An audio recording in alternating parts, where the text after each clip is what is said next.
আহ, এই ঘাস কাটতেছেন? গরু আছে কয়টা আপনার? 9টা। অনেক গরু। দুধ হয় কিরকম? প্রতিদিন কত লিটার দুধ বিক্রি করতে হয়? 3 লিটার। কৃষি আবাদ করছেন কতটুক? 6 পাখি।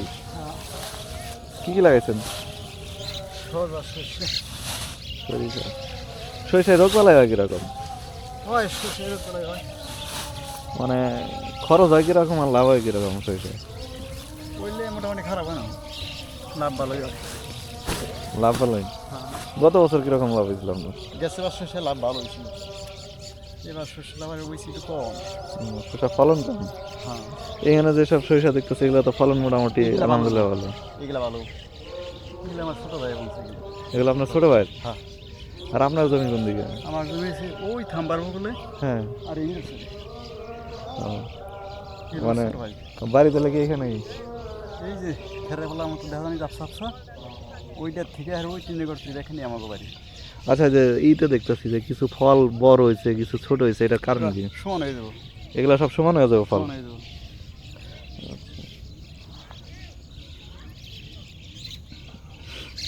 আর কৃষি আবাদের পাশাপাশি আর কি কি করেন? এমনি কোনো কাজ টাজ করেন না? গরু বছর আমি কিনে এই কৃষিকাজই করি।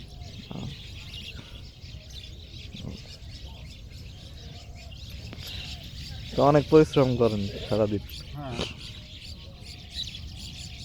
সকালবেলা ঘুম থেকে ওঠেন কটার দিকে?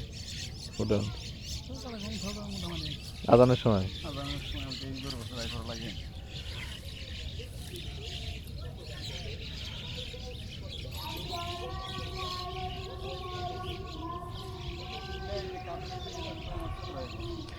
এই কাঠ গাছ, তারপর জমি, এগুলো সব আপনার ছোট ভাইয়ের? যে ছোটো ছোটো উমেরের জমি এগুলো তো পৈতৃক সূত্রে না, না কিনা? কিনা। কেনা সম্পত্তি।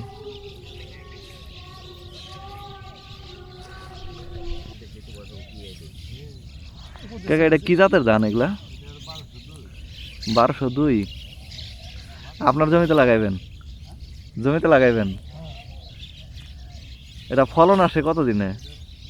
ফলন হইতো এই যে অন্যান্য ধান হচ্ছে 8-10 দিন আগে আসছে। মানে এটা আগর আসে আর কি?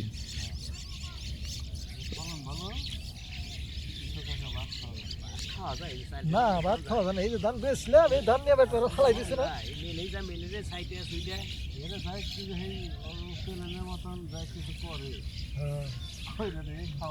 মানে এটা চাউলটা খুব একটা সুবিধাজনক না। চাউল খুব সুন্দর চাউল হয়, চিকন। হ্যাঁ, চাউল খুব সুন্দর হয়, ভাত একটু ভাত নরম হয়ে যায় আর কি। ভাত একটু আঠা হয়ে যায়। আমি 1 মণ ধান ভাঙে লাস্টে মুরগি দেখাইছি। 1 মণ ধান ভাঙে মুরগি দেখা হয়েছেন? কি হয় চাউল দিয়ে ধান একটু পুরান হইলে ভালোই হয়। কিনাও নিল না। তাহলে আবারও চাষ করলেন একই ধান? বিক্রি করার জন্য মনে করেন যে এটা একটু অন্যান্য ধানের থেকে বেশি হয়, ফলন বেশি, ফলন বেশি। রোগ বালাই হয় কি রকম? এটা মনে করেন 27 1 বিঘায় গুনলে পরে 20-22 মণ হয়। 1 বিঘায় 20-22 মণ? 27 1 পাইছে, তো অনেক ফলন। ফলন ভালো তো। রোগ বালাই হয় কিরকম? এটা রোগ বালাই কম আছে। রোগ বালাই কম? রোগ বালাই অনেক কম, অন্যান্য ধানের চাইতে এটা রোগ বালাই অনেক কম, এই যাতে একটু সুবিধা আছে। আর কি কি জাতের ধান লাগাইছেন, না মানে লাগাইবেন আর কি? 89 লাগামো। 89 আছে, ফাইনাল আছে 29 ফাইনাল, তারপরে হলো আপনার হলো 58। এর ভিতরে আমাকে হয়েছে এবার বেশিরভাগ হলো 89 আর হলো ফাইনাল আর 29।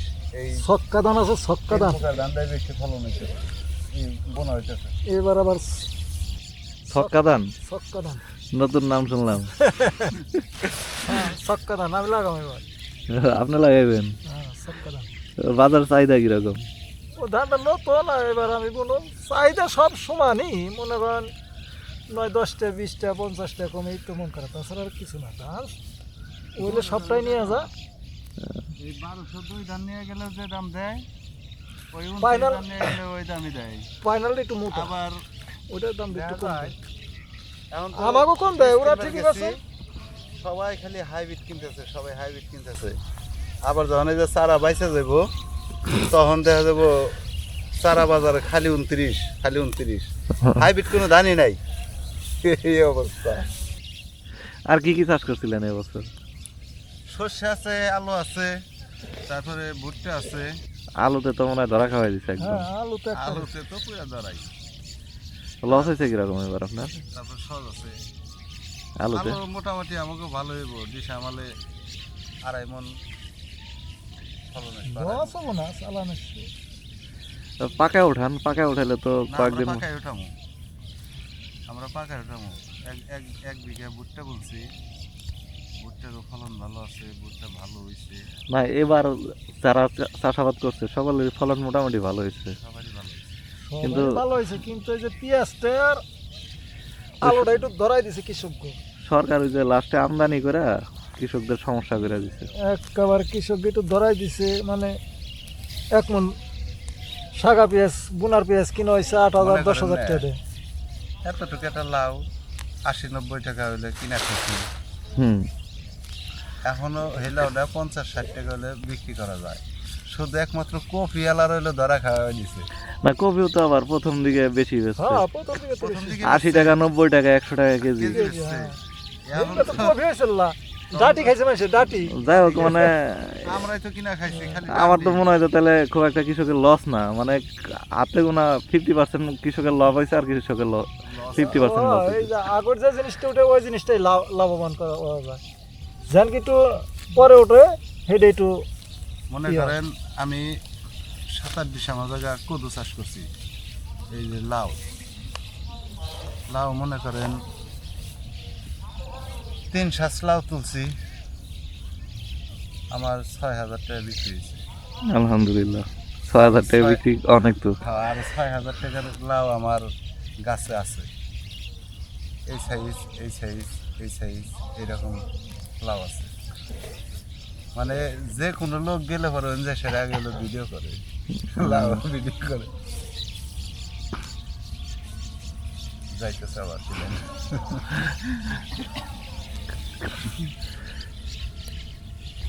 মনে করেন 7 কেজি ধান চারাইছি, হুম। 27-এর 5 বিঘা ধান লাগামো,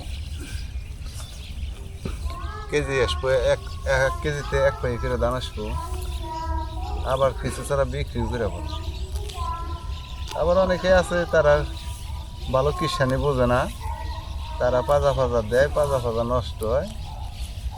ওই আসে বুদ্ধি নিবার, ও আসে বুদ্ধি নিবার, যে আমার এটা হয়েছে আমার ওইটা হয়েছে। সরিষা চাষে খরচ হয় কিরকম? সরিষায় কাকা এবার একটু খরচ বেশি হয়েছে, জমিনে একবার ছেড়ে 2বার করে সার বেশি দেওয়া লাগছে। মানে 2বার সার দেওয়াতে খরচ বেশি পড়ছে আর কি। বৃষ্টি হলে এত মনে করেন 1 কেজি টিএসপি, 1 কেজি ইউরিয়া, আধা কেজি পটাশ সার ব্যবহার করে আমরা হলো প্রথমে বীজটা বুনছি, হুম। তারপরে আধা কেজি করে সিড সার দিলেই আমাকে হয়ে যায়। সেই জায়গায় সিড সার লাগছে 1 কেজি 1.5 কেজি করে সিড সার লাগছে, ওর সাথে ভিটামিন দেওয়া লাগছে, ওর সাথে ম্যাগনেসিয়াম দেওয়া লাগছে। তারপরেও শস্যে তেমন একটা জুতে নাই, গেছে বারের সাথে একটু নিয়ম হয়েছে শস্যে। এবার বাড়িতে গরু থাকলে গরুর গোবর দিবেন জমিতে, প্রত্যেক ফসল উঠানোর পরে গোবর দিয়া তারপরে হাল চাষ করে দিবেন। গোবরই টাকা দেওয়া আমাকে হয় না, যেটা সত্য। কি করবেন, বাড়িতে একটা গর্ত করে রাখবেন, গোবর প্রতিদিনের গোবর রেখে দিবেন, ওই গোবরটা দিলে তো। গোবরটা দেওয়া হয় না আমাকে, ওই খবর একটু সার আছে জৈব সার দিয়ে ব্যবহার একটু কম হয়। তাহলে আপনাদের খরচ অনেক কমে আসবে আর ফলনও। আর এবার একটু হয়ে গেছে বেশি পড়ে গেছে, সারের বস্তা ছিল 1300, সেই সার কিনে লাগলে হলো 1700। 1700। আপনাদের এইখান থেকে 1 বস্তা আলু রাস্তা বাজার পর্যন্ত নিতে কিরকম খরচ হয়? এই মনে করেন 1 মহিনা যদি বস্তা নেই লাগবে হলো 40 টাকা। মানে 2 মণ বস্তা যদি বইরা নিয়ে যাই এক ব্যানে, তাহলে 80 টাকা দেওয়া লাগবে। মানে 1 মণ নিতে গেলে 40 টাকা, কেজিতে 1 টাকা করে খরচ হয়। কেজিতে 1 টাকা দেওয়া লাগবে। যে কোনো জিনিসই দাম খালি কোন, ধান কোন এখন পাট কোন, শস্য কোন, 40 টাকা কম ওই না 40 টাকা মন নেয়। পাট বেশি একবারে না, হাতে নিয়ে পৌঁছাই দিব। পাটে বেশি না, পাটে বেশি না। আমাকে তো যাতায়াত খরচটাই তো মানে রাস্তা ভালো না, যোগাযোগ ব্যবস্থা ভালো হলে তো আরেকটু লাভবান হতে পারতেন। লাভবান হবে তো। দইরা পারুম কাকা। এগুলা কত দূর থেকে মাথায় করে নিয়ে আসছেন? আসছে একবারে ওই পূর্ব দিক থেকে মোটামুটি 1 কিলো 1 কিলো। আর এখন এইখান থেকে কত দূর যাবেন? থেকে মোটামুটি হাফ কিলো। মানে 1.5 কিলোমিটার রাস্তা এরকম করে মাথায় করে নিয়ে যেতেছেন। কি কাজ করে আসলেন? সস খেত নিরাইলাম। সারাদিন পরিশ্রমের পর এরকম মানে 1.5 কিলো পথ হাইটা যাবেন, আবার মাথায় করে একটা বোঝা নিয়ে যাবেন। করা যাবে কি, এখন তো গাড়ির রাস্তা নেই, রাস্তাঘাটে কথা। গরু কয়টা আছে আপনাদের? গরু আছে 7টা। 7টা গরু। দুধ হয় কিরকম? দুধ মোটামুটি হয় আর মোটামুটি 8-10 কেজি। জমিতে কি কি চাষ করছেন? মোটামুটি বহুত কিছু চাষ করছে। আমি 11টা পদ বলছি। কি কি?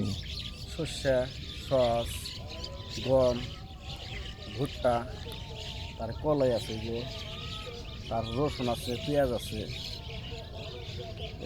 পেঁয়াজে খরচ হয় কিরকম, লাভ হয় কিরকম? পেঁয়াজে যদি খরচই বেশি, লাভ এবার অতি অল্প।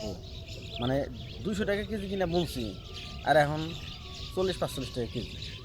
মানে 200 টাকা কেজি কিনা রোপণ করছে না, এখন 40-45 টাকা কেজি বিক্রি করতে হইতেছে। আচ্ছা, তা তো অনেক ক্ষতি। আর আপনারা একমাত্র পাইলাম যে গম রোপণ করছেন আর কি। হ্যাঁ, এখন তো গম রোপণ করছে এরকম পাওয়া যায় না। না, আমি সবই বুনে রাখি। মনে করেন এই যে যতগুলো শস্য থাকে, আমি মানে প্রতিটা শস্য হালকা পাতলা কিছু বুনি, বোনাবাদ দিই না। শস্য আমি বুনি। ওই যে ওইগুলা না দেখলেন না, মানে হারাইছিলেন না, হ্যাঁ, ওই থেকে একবার ওই পর্যন্ত যেগুলো দেখলেন না সড়ক থেকে, ওই সব আমার খেত। এখানে ওই খাম্বার থেকে এই যে আপনারা হুন্ডা বেরিয়েছেন এ পর্যন্ত সবটুকু আমারই। এ সাইডে ও সাইডে মিলে ওই যে কাঠ গাছ লাগানো আছে, তাল গাছ লাগানো আছে, আম গাছ লাগানো আছে। তো আপনার ভাই মনে হয় ওইখানে কাজ হ্যাঁ, ওটা করতেছে। আমার ভাই। তো আপনার ভাইয়ের সাথে কথা হলো, আপনার ভাই বললো যে ওনার ছোট ভাই আর কি, মানে আপনার। হ্যাঁ, আমি সবার ছোট। তো অনেক চাষাবাদ করেন, আর প্রচুর কষ্ট করতে হয় প্রতিদিন। হ্যাঁ, প্রচুর কষ্ট করতে হয়। ছেলে ফেলে কামাই করা লাগে। 3টা ছেলে মাদ্রাসায় পড়ে, দুজন নাই, তার খাওয়ান লাগে। মা আছে, একটা মেয়ে আছে, পরিশ্রম করা লাগে প্রচুর।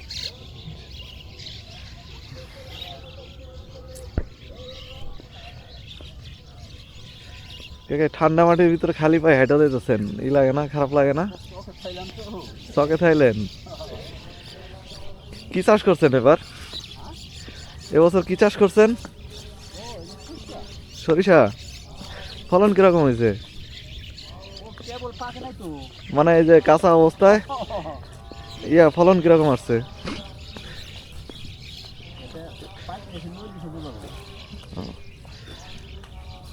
তো সরিষায় কিরকম হয়, মানে খরচ হয় কিরকম, আর লাভ হওয়ার সম্ভাবনা কিরকম?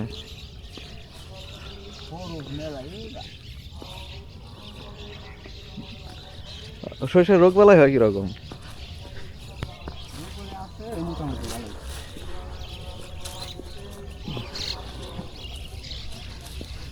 এবার তো দেখা যাচ্ছে ভালো করছেন না। হ্যাঁ, কি বলে দিল হুন্ডা না। কাকা এটা মাথায় করে কোন জায়গা থেকে আসলেন? চকে থেকে। ওই চকে তো মাথায় করে নিয়ে আসছেন, জি, আবার নিয়ে যাবেন কত দূর? এতে বাড়িতে যাবো। এই যে বাড়ি? জি, আচ্ছা, তাও তো হাফ কিলো নিয়ে আসছেন মাথায় করে মনে হয়। জি, তো এখানে যোগাযোগ অবস্থা খারাপ হওয়ার কারণে এরকম মাথায় করে নিয়ে আসা লাগে। জি, জি। অনেক পরিশ্রম করতে হয়।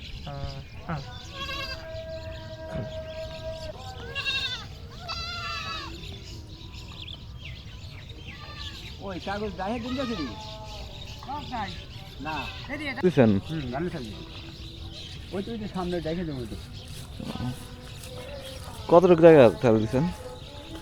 মোটামুটি 15 ডিসেম্বর 50 ডিসমাইল। কি ধান? দিছিল আপনার 29 আর হলে 89। 29 আর 89। হ্যাঁ হ্যাঁ। নিজের জমিতে মনে হয় রোপণ করবেন না, না বিক্রি করবেন?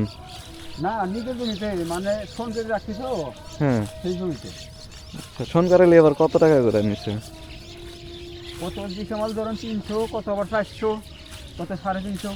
ফসল কি একটা হয় না না দুইটা? দুইটা, এটা 600 টাকা নিয়ে পরে আবার ইউবো ধান। ধান হবে। ও। আর এমনি সময় তো পানির কারণে মনে হয় 2 ফসল হয় না? হ্যাঁ হ্যাঁ। আর বর্ষমাসে পানি না হয় না, হ্যাঁ। আবার ধরুন আবার আমন ধানও হয়। এই যে এবার আমন ধান হয়েছে, এই যে নারা, এই যে ধান নাই যে। হ্যাঁ, এগুলো আমন ধানের? হ্যাঁ। আমন ধানের ক্ষেত। পয়সা উঠানোর পরে ই ধান বুনবো, ই ধানের মধ্যে আবার আমন ধান বুনে দিব। ইরি ধানের মাঝখানে আমন ধান বুনবেন? কত বুনে দিব ছিটিয়ে, মানে যখন বাড়িতে আসে না, হুম। মানে সাইজে ফেলে হয় সেই সময়। যাতে ওইটা হইতে হইতে আর এটা বড় হয়ে যায়। হ্যাঁ ইরি হইতে হইতে আমন ধান বড় হয়ে যাবে।